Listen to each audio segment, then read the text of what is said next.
Hey gang, Redmond here. Welcome on back to the Cade and the playoff edition of Sports Saturday for Sega Sports NFL 2K2 Season 2 here on the Sega Dreamcast. Apologies for this getting uploaded a little bit later than normal.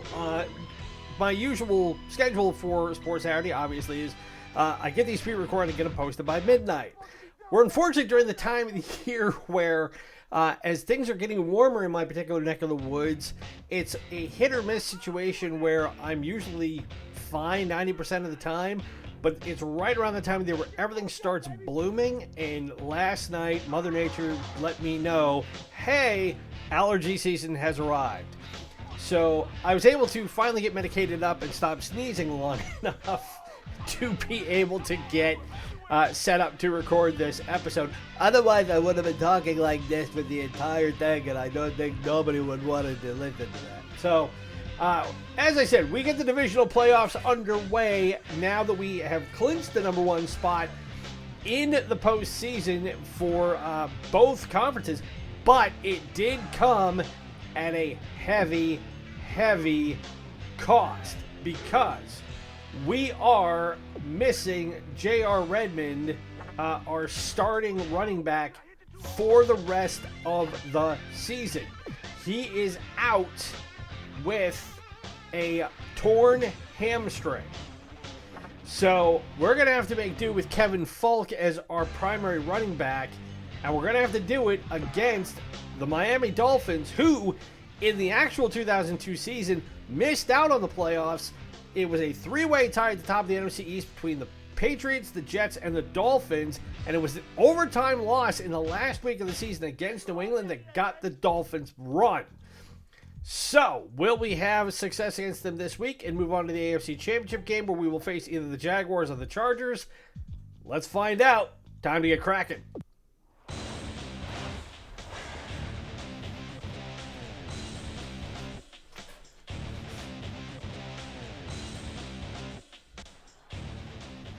So it is a cold and clear day here in Foxborough, 29 degrees. It looks like there had been snow overnight, but no snow coming down. The Super Bowl comes 1 week closer as the best teams in the league square off in the divisional playoffs.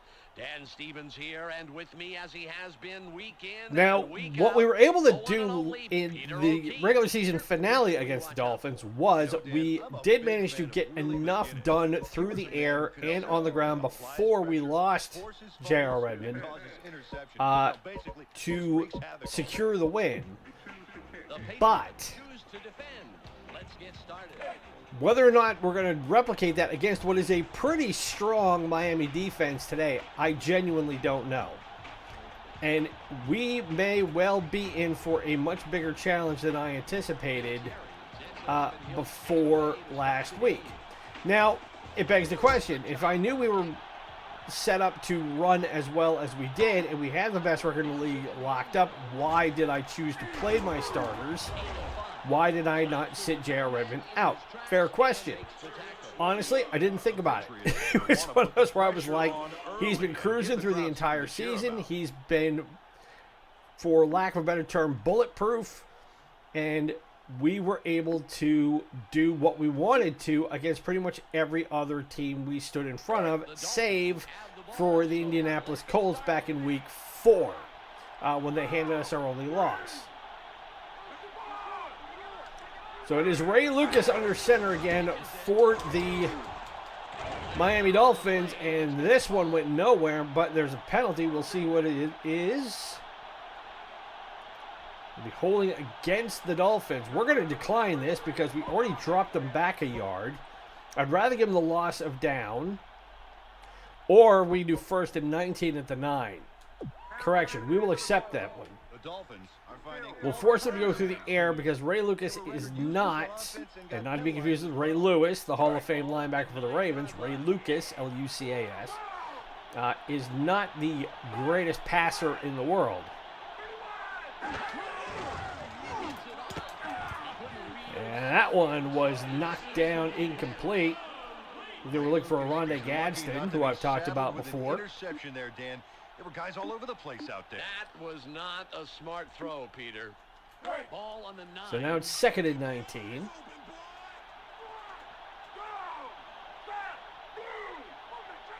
Ace formation.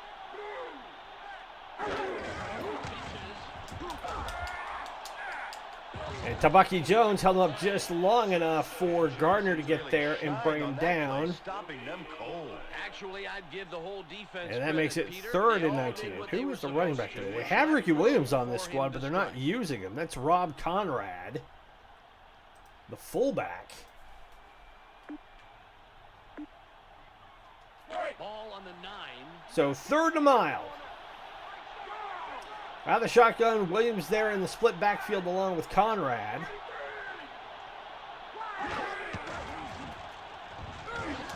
And incomplete. Looking for Ward. The Dolphins are going to give away some great So they're going to have to field punt that position away. here, Dan. Speaking of all things Ward out of the state of Florida, if you are a football fan, you know the NFL draft is fast approaching. And I'm really psyched about the fact that it's going to be in Green Bay, Wisconsin this year. I think one of the best marketing moves that the NFL made, and we can thank the moronic owner of the New York Knicks, James Dolan, for this. This could be a good return. Because he forced the NFL not to be able to use Radio City Music Hall, almost a decade ago now. Or at least feels that way. To host the draft. They said you're going to have to move the draft because you want to do like some big, I think it was an Easter holiday shindig at Radio City Music Hall. And that forced the NFL to say, okay, we're going to take it on the road. And now the NFL draft has become one of the, if not the biggest public events on the NFL calendar. And if they ever go back to doing it in one location in New York City again, I think it would be absolutely nuts. Because you look at the turnout every year, and everybody who is a football fan is heading to Wisconsin for that. So, you know, I'm really psyched about it, especially because it's Green Bay and the Packers and everything surrounding that. So, tipped incomplete. Drew Bledsoe threw the football into double coverage there. He's got a good arm, but I can't see how he would have made it through. Yeah, I'll bet he could have found. All right, so 3rd and 7. It's 3rd and about 7. Throws middle. This one is caught first down at the 15. But being a Patriots fan, everybody's talking about, okay, well, who is Mike Vrabel now that he's the head coach? Who's he going to take? Are they going to go offense? Are they going to go defense? Are they going to go Travis Hunter? Are they going to go Ashton Genty? Are they going to go Abdul Carter? Are they going to go somebody else?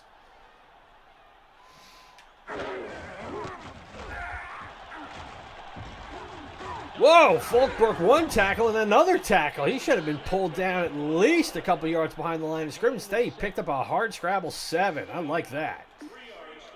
Here's my take on what the Patriots can and should do. They should get the best available player on the board for their needs. If that's Travis Hunter, fine. If they want to go on the defense and get Abdul Carter and shore that up, go ahead. As Bledsoe tries the quarterback sneak and muscles ahead for a first down. Not exactly what I planned, but I'll take it.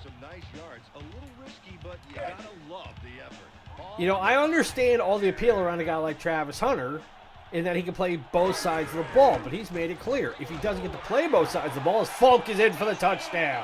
So we're on the board 6-0 with the extra point coming up. But if Travis Hunter's made it clear that whatever team he goes to, if he's not going to be able to play both ways like he wants, and he's not going to play at all, to me that's a bit of a red flag, regardless of his talent. Because the Patriots need somebody who can play and who can contribute right away.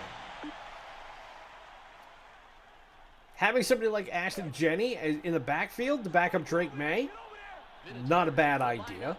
And Abdul Carter to help be a defensive capstone for the next however many years, that's not a bad idea. As Vinatieri with the point after is good. 2:14 to go in the opening quarter. We are up 7-0.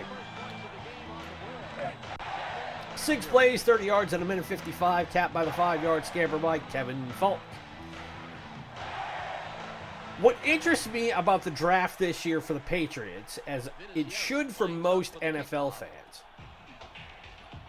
is not just what they do with their first-round pick. It's what they do to fill out the roster the rest of the way.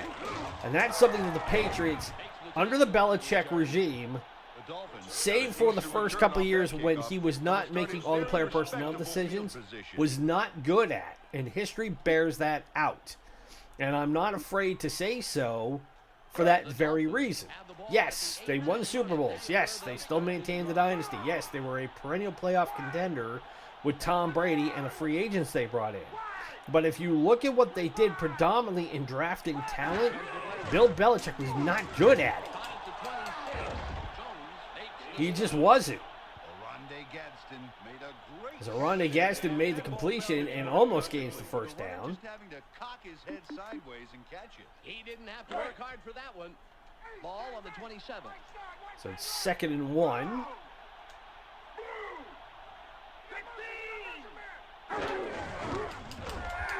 And Conrad gets pulled down, but we got a penalty. We'll see what this is. Holding.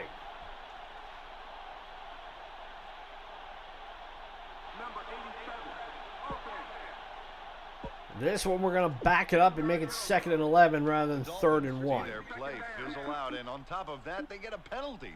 No high fives in the huddle now. What I am hoping is that Mike Vrabel and the personnel staff that he puts together, including the GM and whoever it is that's going to be helping him make the decisions on who to draft, understand that they're going to get more value being able to pick up quality guys later on in the 2nd, 3rd, 4th, 5th round and so on. Yes, getting a marquee player at the top of the draft is certainly going to help. But what good is it ultimately going to do if the rest of the team is substandard? And the Patriots have opportunities here with guys like Drake May. And Lawyer Malloy is down and he is hurt. But it's going to be 4th down. So if we lose Lawyer Malloy, that's going to add to our woes already. But it's 4th and 5. Hopefully we'll get an update on his status before the end of the half. So Miami will have to punt it away. Johnson will take this at the 30 thereabouts, and here he comes.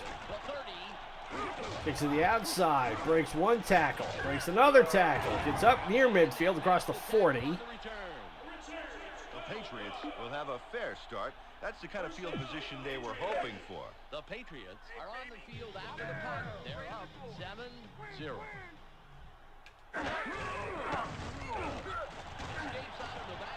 Faulk breaks another tackle, and he's close to a 1st down. So Malloy is only out for a couple plays. He tweaked his knee.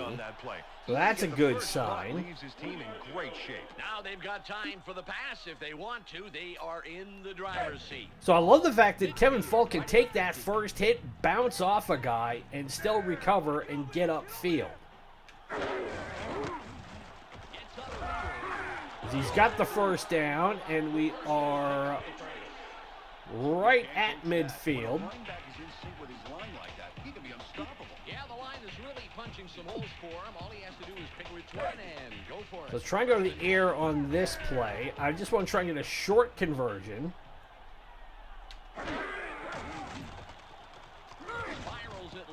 Oh, I was looking for Troy Brown, and he got caught up in the running the route. Not what I wanted. He sure did. There was no way they were going to get a completion.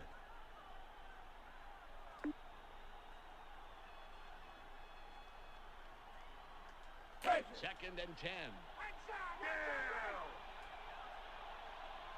All right, 10 seconds to go in the quarter. This one we get to Charles Johnson, and he breaks loose for a couple more. So that'll be the final play of the 1st quarter. And we are moving again. Up 7-0 over the Dolphins here in the divisional round. Looking to punch our ticket back to the AFC Championship game, where again we will face either the Jaguars or the Chargers. First and 10 at the 29-yard line, I formation. Kevin Faulk's only got 6 carries for 34 yards, so if he understood the responsibility he had taking over J.R. Redmond, he has proven so far to be up to the task. Second and 4.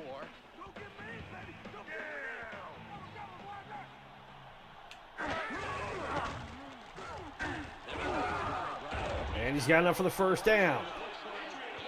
And we're inside the Miami red zone again. Surges ahead to get the first down. Nice run. Ball on the 18.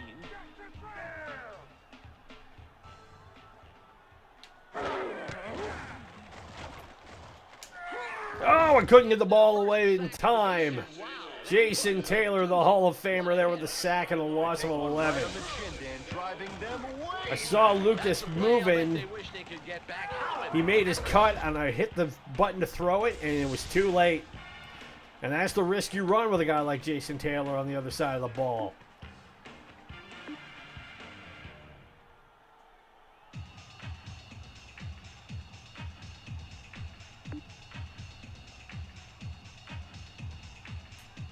It's second and 21. All right, second and long. We find Troy Brown, and that's exactly what we needed. 15-yard pickup on that one. It's 3rd and 6. Now we got a manageable opportunity here. Ball at the 14-yard line. We just need to get inside the 10. They pick it up. We find Johnson again, and he's got it first down, and we're down at the 5. Good execution, and they pick up the first down. So we were looking at a potentially drive-killing scenario, and now we're knocking on the door of points again.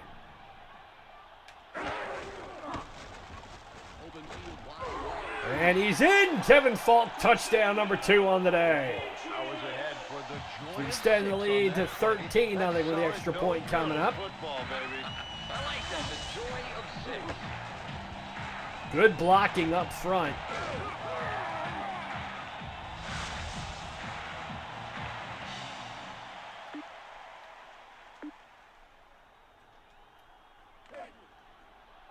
Vinatieri lines up for the point after.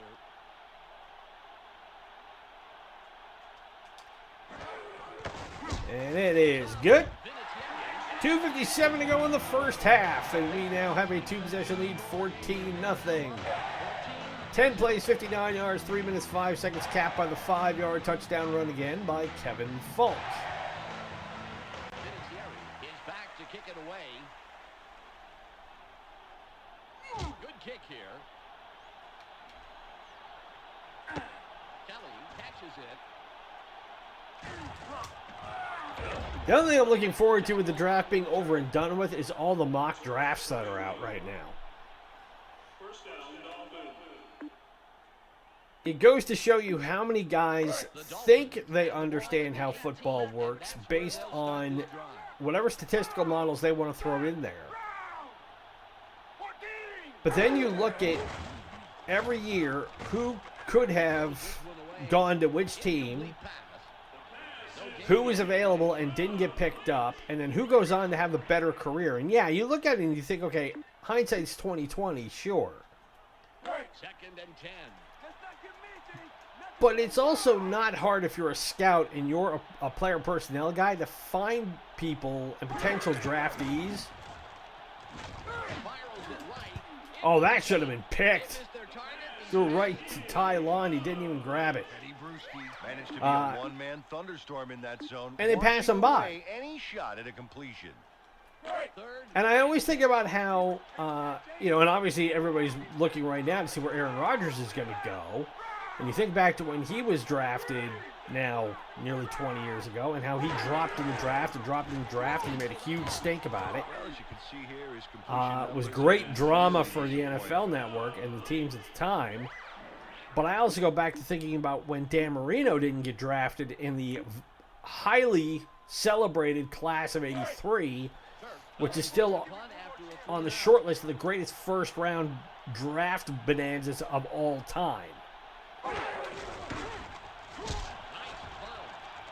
and that he kept dropping because there was speculation about his off-the-field behavior, mainly that he was partying it up a bit, nothing too ridiculous, but there was, because he didn't have a great senior season at Pitt. And as a result, team after team after team, including the Pittsburgh Steelers, his hometown team, which could have really used him, given that Terry Bradshaw was less than a year away from blowing his elbow out and having his career end. They could have used him. And instead he went to the Dolphins under Don Shula, which was as good a place ultimately that he could have gone to. People who are younger than me will not understand or be able to process the fact that Don Shula is one of the great offensive minds in football history. Only because they didn't see him.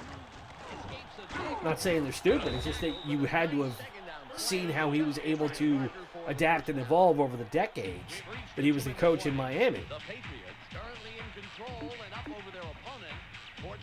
But I also remember there was a guy named Paul Zimmerman, known as colloquially as Dr. Z, and he considered himself to be like the ultimate authority on the draft and talent and all that stuff. Before Mel Kiper came along, there was Dr. Z. And you find Raphael Lucas to get the first down. And there's a clip of him in the ESPN 30 for 30 documentary about the 83 draft. Which if you've never watched it, you should. It's really informative and really well done. But he's talking about how Miami wasted the pick getting Dan Marino, because what are they going to do? How are they going to use him? Where's the great offensive quarterback coach in Miami? Well, they had Don Shula. He was going to be okay. And then the next year, in '84, Marino goes to completely blast every offensive passing season record ever. And those records stood until Peyton Manning, Drew Brees, and Tom Brady came along and were in their prime. And you had to have inflated offensive stats anyway in order to do it. They had to completely change the game to allow more passing and more yardage to be accumulated through the air. How Dan Marino did that in 1984 would be like how the NBA, how Jordan and everybody was able to do what they did in the 90s when you were still allowed to hand check guys and be more aggressive on defense. It was an entirely different animal. So we got 3rd and 3. And we're at the 3. We have 20 seconds, so I'm hoping we do have 3 timeouts. So if we can't score here, but we're in. Touchdown. So Kevin Faulk, touchdown number 3 as time running down here in the half.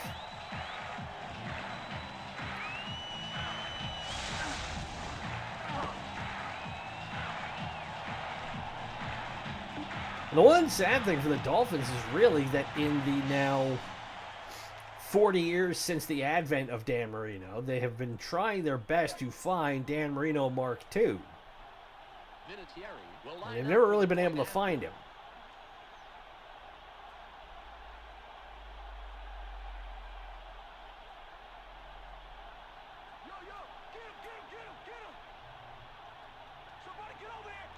So the point after is good. Now we're going to get the ball to start the second half, and with a 3-possession lead at this point, 21-0, we are in the driver's seat for sure. So my worry that we were going to be behind the 8 ball in terms of the running game has proven to be unfounded ultimately, because Kevin Faulk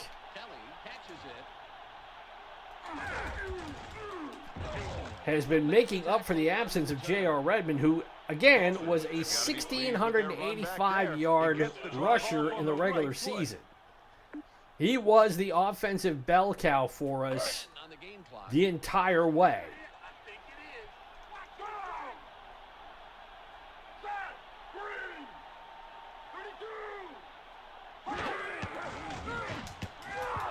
And Ty Law right there to knock that ball down. So we're looking for a Rondé Gadsden. Line there, Dan. They were on him in a hurry. Yeah, that forced him to cough up a lame pass. He's lucky there was no defenders around. The clock is down to 8. So 8 seconds to go in the half. Lucas out of the shotgun. Man in motion.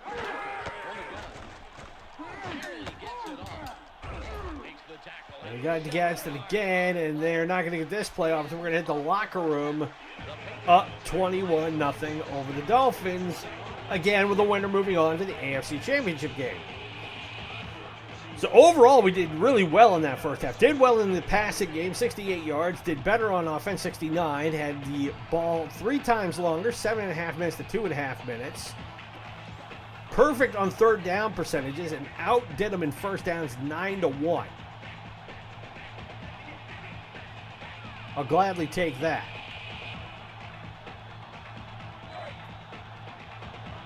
So as we get the second half underway, just a reminder, we will have Sucker Punch Sunday coming up tomorrow, where we play a classic fighting platform-based game from the 3rd, 4th, 5th, and 6th generation.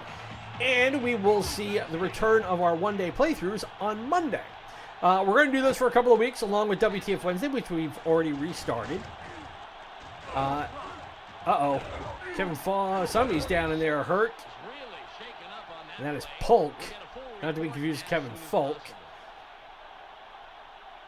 So somebody on the special teams got tweaked up a little bit, but I don't recall having to use them for anything other than special teams, so I'm not too concerned. But the one-day playthroughs are pretty self-explanatory. They're games that you can play in an hour, that you can play them in a couple hours, but they're games that you can usually finish in a day. So now the defense is starting to come for Kevin Faulk.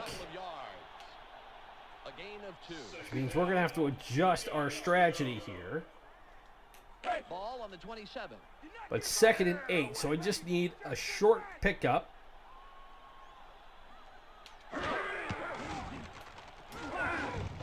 We find Troy Brown and his band renown. That's exactly what I wanted. Saw the blitz coming and shut it down. That is so crucial if they can pick up. In terms of this team and this alternate NFL universe we have here on Sega Sports NFL 2K2, the thing I am looking for in the next draft, if we decide to go for Season 3, which if we do, if you want to see a Season 3, let me know in the comments. We are going to push that back, though, until the start of the NFL season later on in the late spring, early fall, because I want to get some different sports content in here. But I'm told we will have a full report right now, as a matter of fact. Let's go to Michelle Westfall on the sideline. Michelle? Dan, the doctors are saying that So Polk is out for 1 quarter with a hyperextended knee. He's disappointed. Very lucky to have come away. All right, so 3rd and 1. Well, it's nice to hear he's okay, but someone is going to have to take up the slack for the rest of the game. And I want to keep the clock running here. We got the first down and a little bit more, and we are across midfield in Miami territory. Kevin Faulk ran it in for the first down. A short block, significant play. You got to have guys you can rely on to make those short runs consistently. They're the most. All right, 1st and 10. Clock still running at the Miami 47-yard line. Oh, and that one got swatted down. Underwood was sitting back playing center field. Was in big trouble on that one, Dan. The blitz was coming. I had to buy Drew a little bit of time, and then that ultimately mucked up the play. I was looking for Johnson again, and that time the coverage was there. Drew Bledsoe threw into double coverage on that play. Not a smart move. Nope, he's really fortunate that they didn't pick him off, Peter. He's fortunate his coach doesn't have him doing push-ups on the sideline. 3rd and 10. All right, 3rd and 10. And that one was knocked down. I was looking for Troy Brown, but it was double coverage there on the far side. Patrick Surtain and Sam Madison. So we're going to have to punt this one away for the first time today. But if we can pin them back, comes in and will punt for the first time this game. Should be in good shape.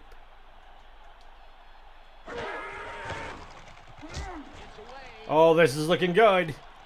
Going towards that corner. Oh, that was perfect. That is the very definition of a coffin corner punt. Put him right up against the 3-yard line and force him to have to go the entire length of the field. You can't ask for a better punt than that.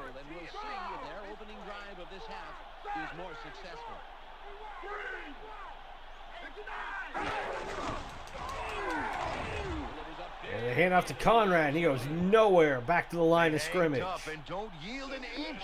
It's all about perseverance, Dan. Oh, I think they even got knocked back a bit. What a blow to this offense's morale. I formation, 2nd and 10, still at the Miami 3. Goes on 2 minutes to go in the 3rd. And he picks up maybe a yard. Great tackle. 3rd and long coming up.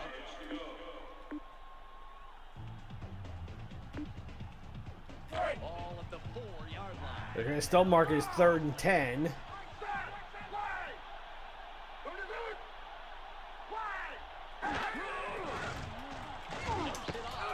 And incomplete. Cherry there with a lick. Jarred the ball incomplete, and now Miami's going to have to punt this away from well inside their end zone. So despite our drive stalling, defensively that could not have gone any better, as Turk's got to punt this from pretty much right under his end zone, or right under his upright. So Johnson will take this past midfield, breaks one tackle, and is pulled down at the Miami 38.5-yard line.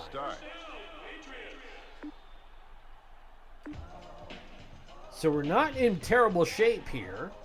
The Patriots are on the field after the punt. They're up 21-0. Got a minute 38 to go in the 3rd. Throws right. Finds Troy Brown in the middle of triple coverage. Got enough separation. Moved the chains and got the first down. Ball at the 21-yard line. What I would like to be able to do in my draft on this game is that if I could find another... I need a better tight end, for one, and I need another good wide receiver who can get open and have speed. That's the one thing that we are really lacking in this game. Because we don't... Lucas has done really well. I'll give him full credit. For being a rookie, he's proven himself to be a really good asset. Troy Brown, touchdown! So we finally get one through the air, and with 50 seconds to go in the 3rd, it is a 4-score lead now at 27-0, with the extra point coming up. And that's what I really want, is I want somebody like that who can get open but be a little bit faster than Troy Brown, have his hands and his ability to get that separation needed to be able to evade the blitz and be able to get Drew to fire it downfield like I know he can. Whether or not we're going to be able to find anybody like that in the draft, I don't know. If we do a season 3, you just have to tune in and find out. So 3 plays, 38 yards in 48 seconds, capped by the 17-yard touchdown pitch and catch from Drew Bledsoe to Troy Brown. Vinatieri will give this one the boot. We're ready for the kickoff. It's away. Will be taken inside the 10. Kelly fields it deep. Here comes Kelly. Stops the return man in his... Our average starting position has been right at midfield while the Dolphins have been pinned back inside their own red zone. That has been a really telling statistic for the day. Under a minute to go in the 3rd. Barring the seemingly improbable, unless the Miami Dolphins put on a run here, we may have this one almost taken care of already. Lucas is 3 for 11 for 22 yards. No touchdowns, no picks. Ball on the 25. Now he's working out of the shotgun with Conrad to his right.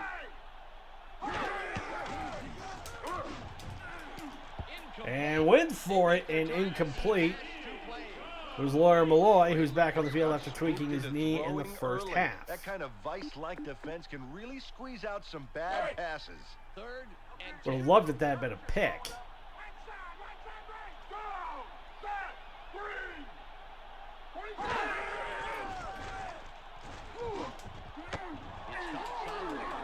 And it's caught, but not enough for the first down as they're short 3 yards. And they're going to go ahead and punt it.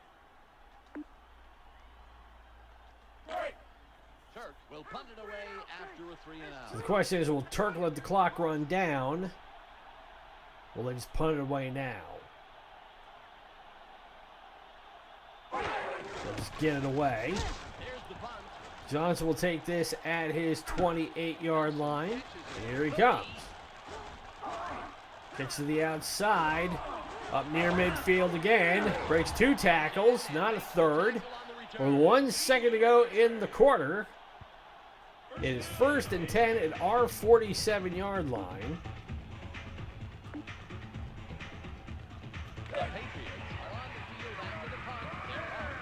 They will just run a play and get to the 4th.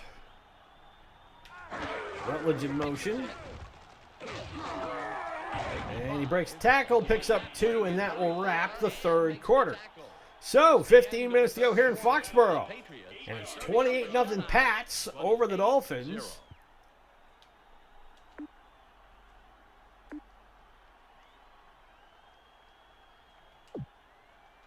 Ball at the 50-yard line. Right at midfield.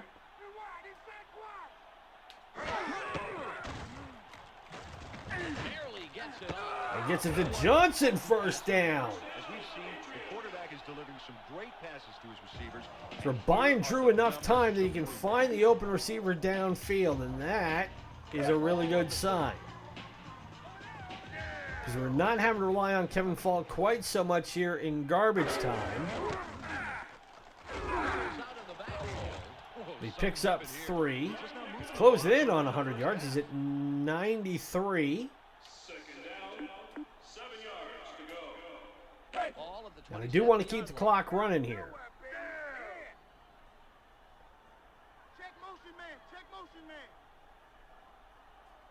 Lucas in motion. With the carry, moves wide right. Marion gets in after a couple of yards. Picks up 4 more, so it'll be 3rd and 3. That will bring up 3rd and short. 3rd down, 3 yards. It's 3rd and about 3. So hopefully we can get the clock to run down a little bit more. We are in field goal range, but I want the first down. We're not going to get it. Here. Once he takes that first hit, he keeps on pushing for a whole lot more. All right, so 4th and 2 at the 21-yard line. So this will be a 38-yard field goal try for Adam Vinatieri from the left hash mark. And we can let the clock run down here a little bit.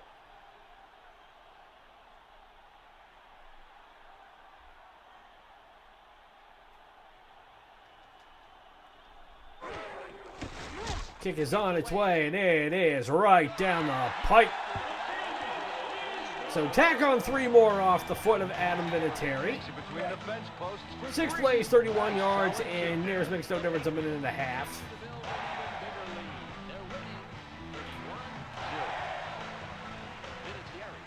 And Vinatieri will boot it away again. This will be taken right at the goal line by Kelly. And it runs right into a wall of blue jerseys and goes nowhere. So it's 1st and 10 at the Miami 20. That clock is just ticking away. With 3:09 to go in the ballgame. The Dolphins will start this drive at the 21. And that field goal pretty much gave us the insurance we needed. As that's knocked down by Ted Johnson. Credit's got to go to the DBs who are playing some of the best football they've ever played. All at the 21-yard line. Now the question is, depending on who we face next week in Jacksonville or At least in this alternative universe, still San Diego, now the LA Chargers.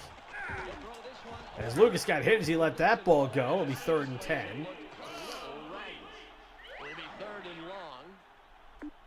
What are we going to have to deal with as far as a quarterback there? Because if it's the Chargers, then if I remember right, we're going to be taking on the immortal Doug Flutie.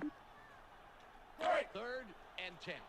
And if it's the Jaguars, I know it's not Mark Brunell, so I would think it'd be maybe Byron Leftwich is still the quarterback for the Jaguars, if memory serves. That is caught, but short of the first down as they find Aronde Gaston again. It'll be 4th and 3. Question now is, do they go for it? An incredible comeback if they could close the gap. They've got to convert here. Nope, and they're going to punt it. So Miami has conceded defeat, and it's the 6th punt today by Matt Turk. Charles Johnson's closed in on 100 return yards. It's already at 83. Take this at the 33-yard line. Here he comes again. Breaks 1 tackle, breaks 2 tackles, but not 3. He's across the 45 to the 46. Got 2.5 minutes to go, and now I very much want to burn clock. The question is whether or not, if I get under the 2-minute warning here, will Miami use their timeouts? I don't think they will. And Kevin Faulk's got 103 rushing yards today. Good for him. Exactly what I was hoping he would do. Ball at the 44-yard line.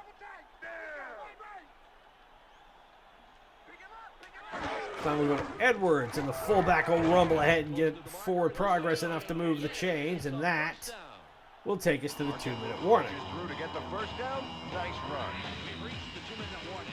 The Patriots defense is held, and the offense put up the points. Oh, they lead. Okay, so now we just got to get the clock running again and let it wind down. Hopefully Miami will use their timeouts or decide not to, as Faulk scampers ahead and picks up 6. Gain of 6. Second down, 4 yards to go.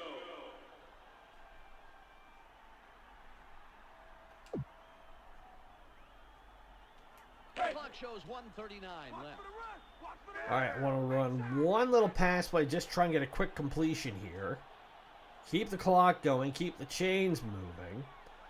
Take a little bit of pressure off Kevin Faulk, because again, it was at the end of the game last week that Redmond got hurt.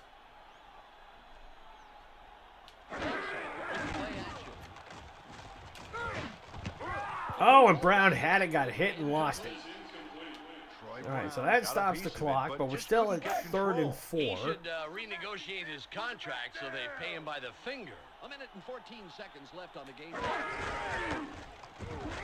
out of the backfield. Thomas stops that. And it's 4th and 1. After only a couple of yards. It's crunch time, Dan, but the burden isn't on them. They've got the lead. Right, I see. You know what? We're going to go for it. Why not? We're up 31-0. It's under a minute to go. 4th and 1. Keeps the clock moving. We get it. We get the first down. The clock doesn't stop. And then we could take a knee because Miami's not using their timeouts. And we can call it a day. But I want this down under 5, 4, 3, 2, 1. He's got the first down and quite a lot more as he gets player of the game honors, does Kevin Faulk. And I think they should have just kicked it away. They've got the game in their hip pocket. Yeah, they don't want to take their knee off the throat. And now with under 10 seconds to go, we'll take victory formation. 9 seconds left.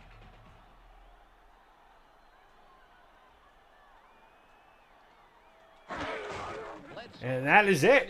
So, we have a ticket for the AFC Championship game, which will be right back here in Foxborough next week, having taken out and blanked the Miami Dolphins 31-0. So, on the whole, we managed 261 total yards in offense to 34 for the Dolphins. We completely whitewashed them in passing yards. Same in rushing yards, 123 to -2. We averaged 3.8 yards a carry to their minus 0.05. And as I recall, we didn't even have any penalties in this game. But we ended up going 4 for 7 on third down conversion, so we did stumble a little bit in that second half. We were perfect in the first. But ultimately, we scored 4 times in the red zone, which is what we needed. And we completely negated their ability to do much of anything on offense.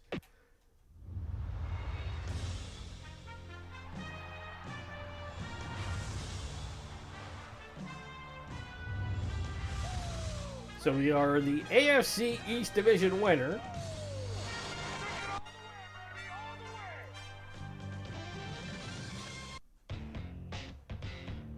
And we get the playoff tree, and we will see who we will face next week. It will be us and the Chargers for the right to go to the Super Bowl to face either the Rams or the Vikings.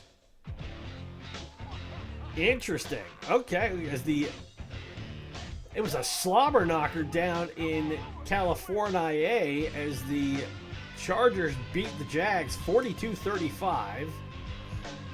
And then it was a close one with the Giants and the Vikings 35-28. And the Rams took down the defending NFC representatives in the Super Bowl, the Saints, 35-25. And that, everybody, is Sports Saturday for this week. Thank you very much for tuning in. If you've been enjoying the content on the channel to this point, you know how to show it. Also, remember to tune in, as we said, to Soccer Punch Sunday tomorrow, where we play a classic fighting platform-based game from the 3rd, 4th, 5th, and 6th generation. We will also have the return of our one-day playthroughs starting on Monday. Those are going to run for a couple weeks, along with WTF Wednesday, which is the series where we take a look at games that on paper seem like a great idea, but in actual execution, not so much. Be sure to follow us on social media through Instagram, Threads, and Blue Sky. Run on Retro. It helps spread the word about us as we continue to build this channel, make it bigger and better. My name is Ron. It's been great to spend this time with you. Be safe, be well, happy gaming. We'll talk to you tomorrow for Sucker Punch Sunday. Bye.